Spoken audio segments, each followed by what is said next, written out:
warahmatullahi wabarakatuh. Baiklah, perkenalkan, nama saya Nimani Anggraini Puspitasari dengan NPM D1A017069, mahasiswi Kesejahteraan Sosial FISIP Universitas Bengkulu. Di sini saya akan menjelaskan salah satu materi yang ada di dalam mata kuliah Analisis Kebijakan Pembangunan, di mana materi yang akan saya jelaskan ini berjudul Analisis Stakeholder, di mana definisi dari analisis stakeholder sendiri adalah sistem pengumpulan data dan informasi dari individu atau sekelompok orang yang memiliki keterkaitan atau kepentingan terhadap suatu keadaan atau situasi yang sedang berlangsung atau akan berlangsung karena sebuah perubahan. Stakeholder sendiri merupakan suatu individu atau kelompok masyarakat yang memiliki keterkaitan, pengaruh, atau kepentingan terhadap suatu keadaan tertentu.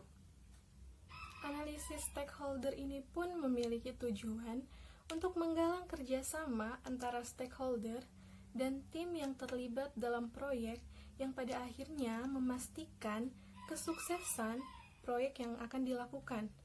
Analisis stakeholder dilakukan ketika ada kebutuhan untuk mengklarifikasi konsekuensi akibat perubahan proyek atau dilakukan di awal proyek. Tahapan analisis stakeholder dibagi menjadi 3, yaitu yang pertama, identifikasi kapasitas seperti mikro, makro, atau lokal, regional, nasional, dan internasional. Yang kedua, identifikasi kelompok prioritas seperti kepentingan dan pengaruh. Lalu yang ketiga, identifikasi partisipasi seperti FGD, PRA, brainstorming, anjangsana, dan koordinasi. Lalu selanjutnya adalah kategori atau penggolongan stakeholder. Bisa dilihat di gambar di samping ini, itu ada beberapa dari kategori atau penggolongan stakeholder. Yang pertama, primary stakeholder atau pemangku kepentingan utama, di mana mereka yang terkena dampak atau pengaruh terbesar baik positif ataupun negatif dari tindakan yang dilakukan oleh organisasi. Yang kedua adalah secondary stakeholder atau pemangku kepentingan sekunder, adalah mereka yang terkena dampak atau terpengaruh secara tidak langsung dari tindakan yang dilakukan oleh organisasi.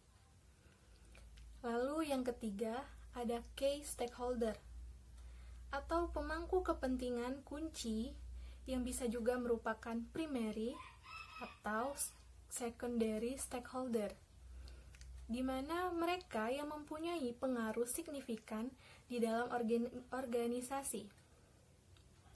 Lalu yang keempat adalah eksternal, ialah pihak-pihak di luar organisasi, program, proyek, dan kebijakan.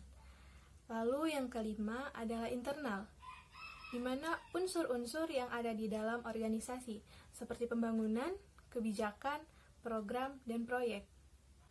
Adapun selanjutnya ialah preferensi, pengaruh, dan kepentingan stakeholder yang dibagi menjadi 4.